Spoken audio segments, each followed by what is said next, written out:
Although this is technically chapel, we're going to treat this more like a lecture opportunity.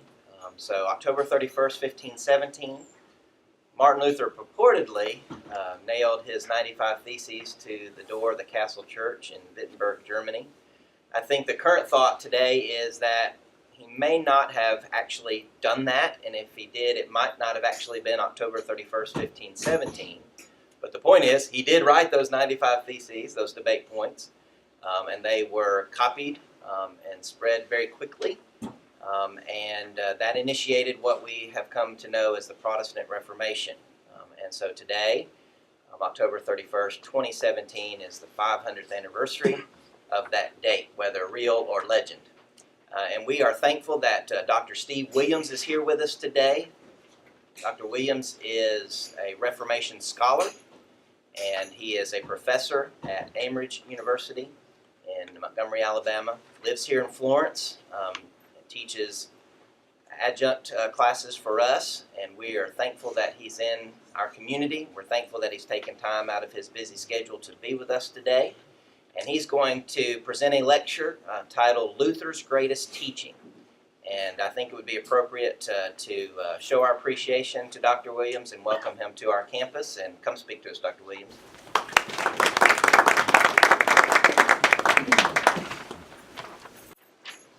First of all, I want to thank Brad for inviting me to share a few thoughts with you. And I do have a few voice problems, as you can notice.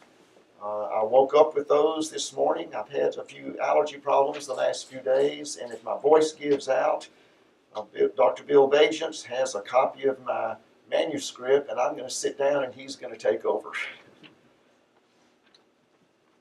How do you declare what is Luther's greatest teaching? This is partially a subjective measurement. Each of us as a subject may prefer this teaching or that teaching for a variety of reasons.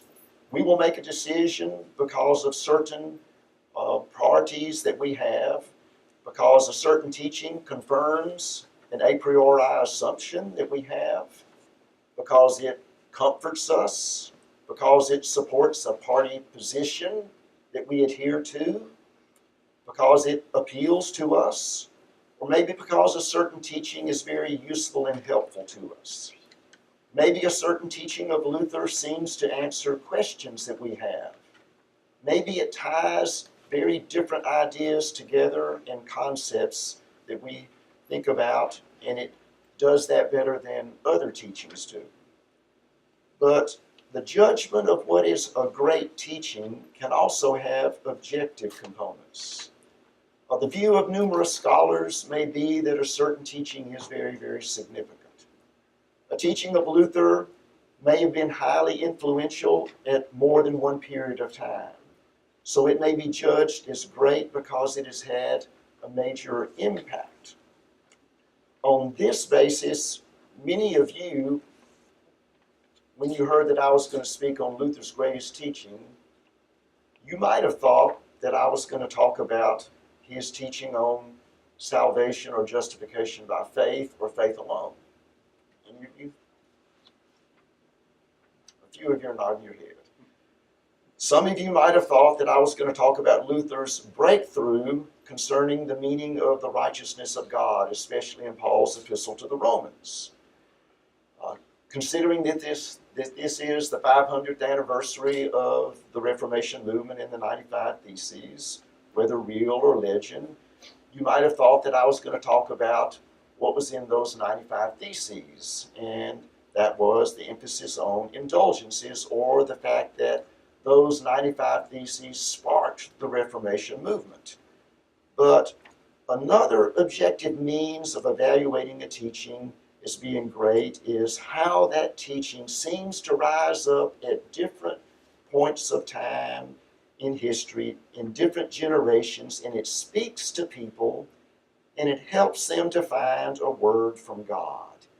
It's that means of evaluation, along with the fact that the teaching I'm going to talk about today has a very strong subjective appeal to me.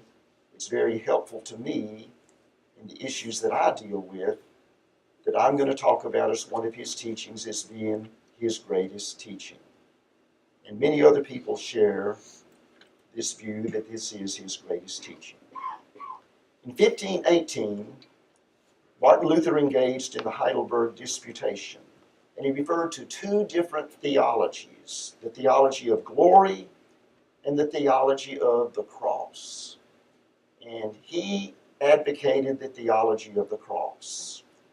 And many people consider that to be his greatest teaching, as I do. Luther introduced the theology of the cross in contrast to what he believed Catholicism was advocating, and that is the theology of glory. He built it upon the Apostle Paul's teaching in verses like 1 Corinthians 1:21. And look at your outline sheet. Anything that I read is going to be on this outline sheet. For since in the wisdom of God, the world did not know God through wisdom, God decided through the foolishness of our proclamation to save those who believe. And this was a key text for Martin Luther, along with passages like Romans chapter 1, the last half of the chapter, and Exodus 33. In the scholasticism of the Middle Ages, for several centuries, the scholastic scholars had gloried in their reason.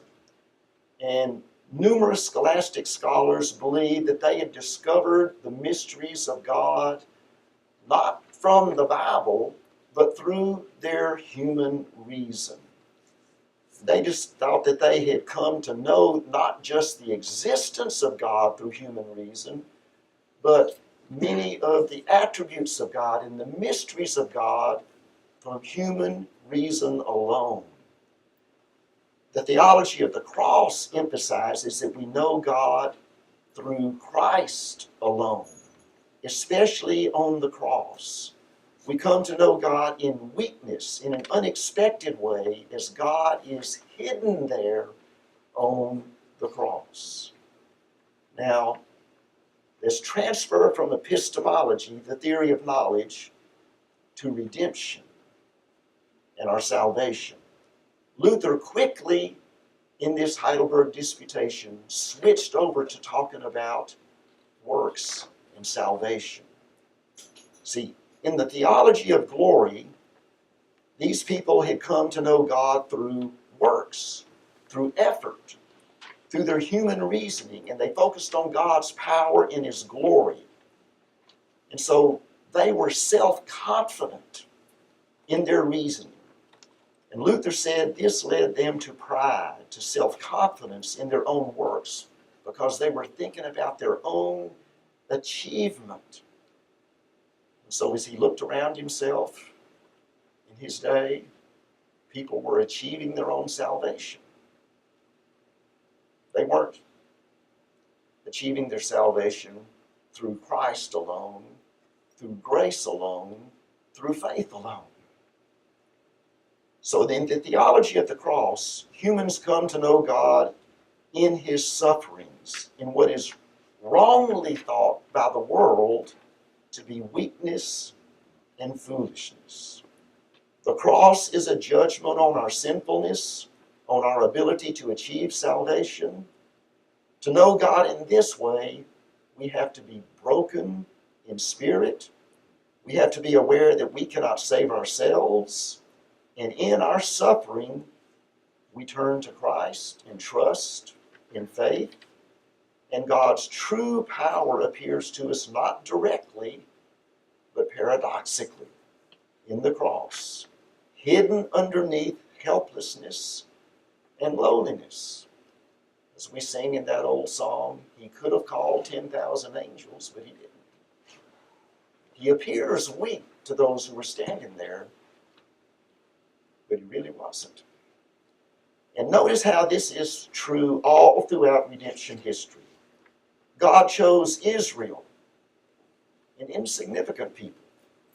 God chose David, the least of the sons of Jesse. Jesus was born in a stable, laid in a manger. He wasn't born in a king's house, in a king's palace. Jesus was raised by a common family in a small town. Jesus was a carpenter. Jesus owned almost nothing materially. In the triumphant entry, he rode in on a donkey. Jesus did not die in battle as a heroic soldier. He died on a cross between two thieves, a death suitable only for a criminal or a slave. Either none of this makes sense, or it's the only thing that can make sense. So what Luther was saying is we need a new sense of reality based on the theology of the cross. And as Paul Altus explains, the true reality of God and of his salvation is paradoxical, and it's hidden under its opposite. The first shall be last. The last shall be first. If you want to live, you must first die. Jesus came not to be served, but to serve and to give his life. Paul put it this way in 2 Corinthians 12:9. He, that is the Lord, said to me, my grace is sufficient for you. Notice the paradox. For power is made perfect in weakness. So I will boast all the more gladly of my weakness, so that the power of Christ may dwell in me. And then Altus summarizes it well. God shows that he is God precisely in the fact that he is mighty in weakness. Mighty in weakness. There's the paradox. Glorious in lowliness. Living in life-giving in death. Okay, that's an extremely overly brief summary of the theology of the cross. What I want to do is try to apply this in our contemporary setting over the last 150 years.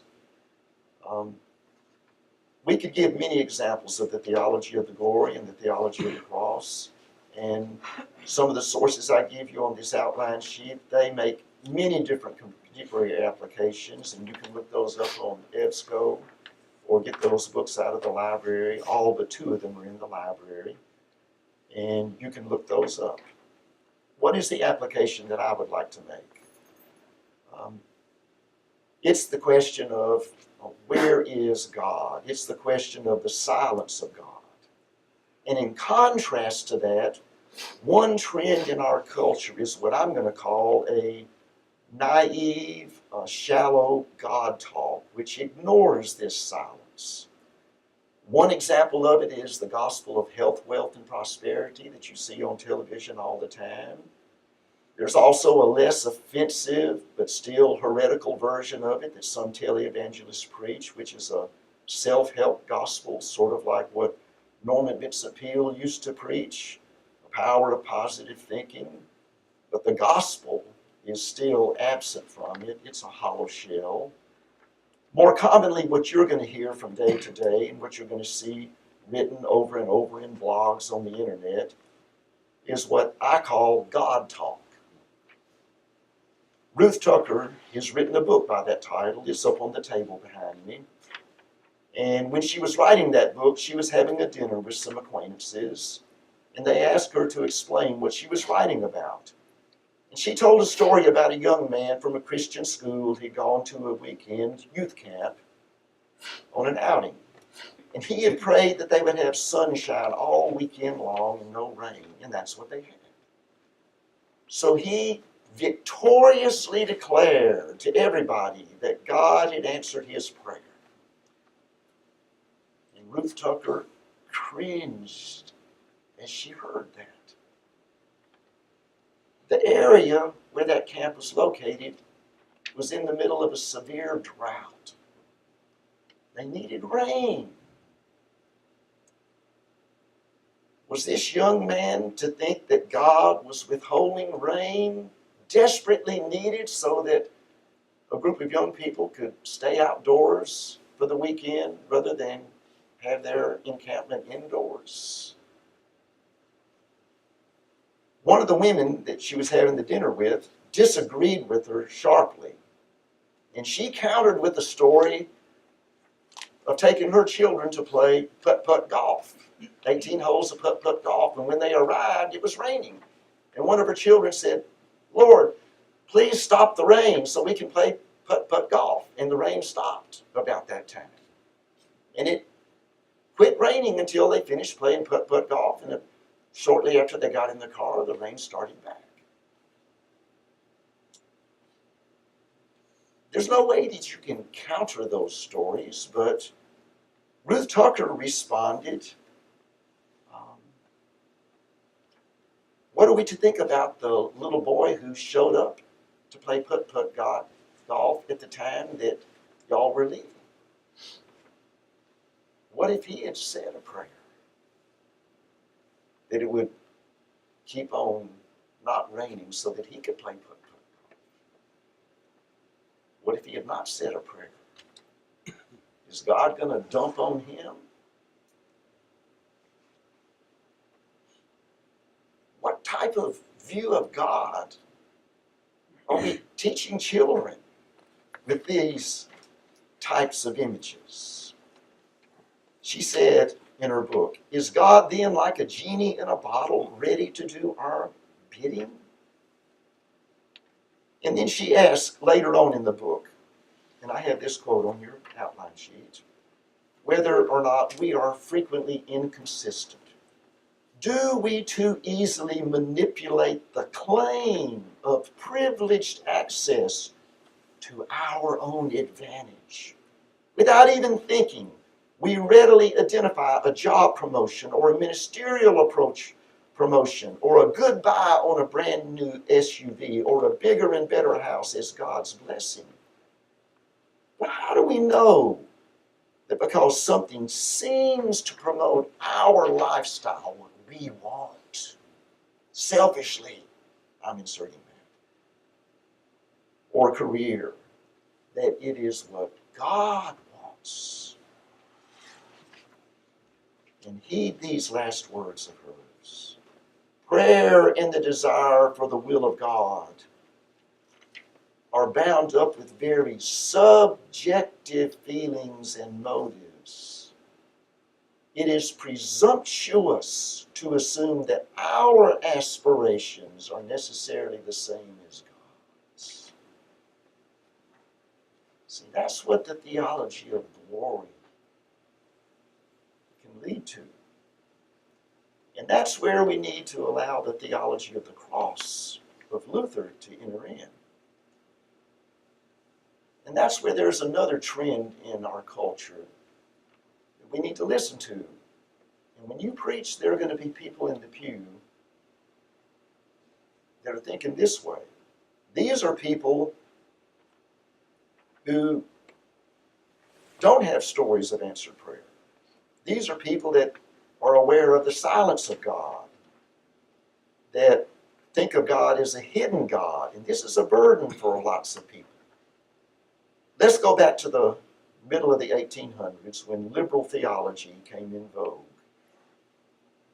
Liberal theology was the dominant theology, especially in continental Europe, all the way up to World War I. Liberal theology had little use for Luther's theology of the cross. Liberal theology was a theology of glory. It was very irrational. It was very triumphant. They were going to bring in the kingdom of God. Look at H. Richard Niebuhr's description of this theology, especially as it was present in America in the social gospel. He said it was a God without wrath who brought men without sin into a kingdom without judgment through the ministrations of Christ without a cross. What a condemnation of liberal theology. Liberal theology lasted in Europe until World War I, and then you had the trench warfare of World War I, where they could smell the dead bodies from 30 miles away. They realized that men were pretty sinful. liberal theology continued on a little bit in the British Isles and in America. The Nazis and the death camps, World War II, and the nuclear bomb wiped it out, the remnants of it. And then a lot more people in the world were asking, where is God? Is he really there? One such individual that I read about in Alistair McGrath's book on Luther's Theology of the Cross was Karl Gordedler. He was a Christian. He was a conspirator against Hitler. He was arrested. He was put in prison. He was eventually executed for his part in a conspiracy to stop Hitler. He had witnessed the horrors of the Nazis and what they were doing. And before he was executed, he wrote these words that are on your handout sheet. In sleepless nights, Karl wrote, I have often asked myself whether a God exists who shares in the personal fate of men. It is becoming hard to believe this. For this God must for years have allowed rivers of blood and suffering and mountains of horror and despair for mankind to take place. He must have allowed millions of decent men to die and suffer without lifting a finger. I am angry with God, he admits, because I cannot understand him. And yet through Christ, I am still looking for a merciful God. I have not yet found him. O Christ, where is truth? Where is there any consolation? And if the only thing we have to offer somebody like Karl Gordedler, and there are lots of them out there, they're right here in Florence, Alabama. And they feel that way because their loved one's suffering and dying from cancer in the hospital or some other issue is in their life. If the only thing we have to offer them is some flimsy God talk, it's not going to work. I've got some books up here. A lot of people are talking about this. There's the Japanese Catholic, Shisako Endo, who wrote the book Silence. Dramatic, historical fiction type of a book set in the medieval days of Japan that talks about this type of a problem. And it was recently made into a movie that was here just for 2 nights only in Florence. I now have the DVD. It's a very dramatic movie. You ought to rent this movie and watch it. You have many books written on this by theologians like Helmut Tillich, The Silence of God. There's a big debate going on right now among philosophers because you have atheist philosophers attacking the argument by theist philosophers on the whole question of the hiddenness of God.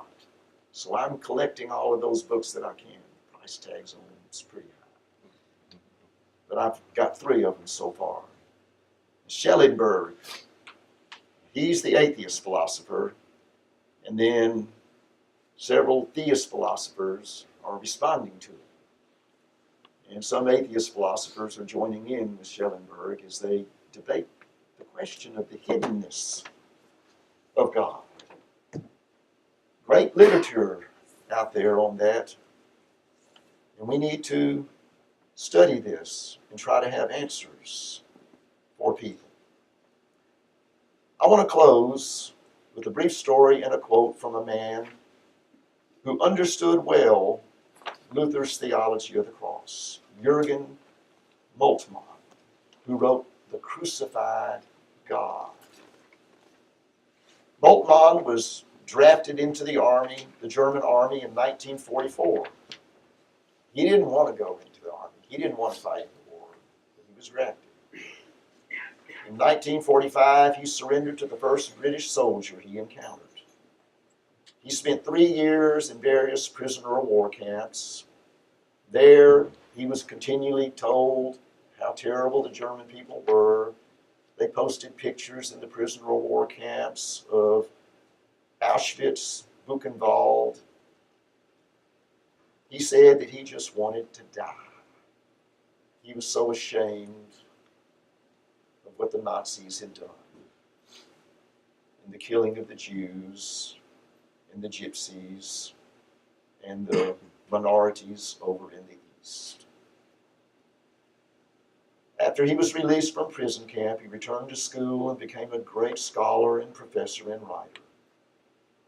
And in his writings, in his Crucified God, he declared concerning all this people returning from the war in the next generation as they tried to cope with what had happened in World War II, he said, a theology which did not speak of God in terms of abandonment and the crucified one would not have got through to us then.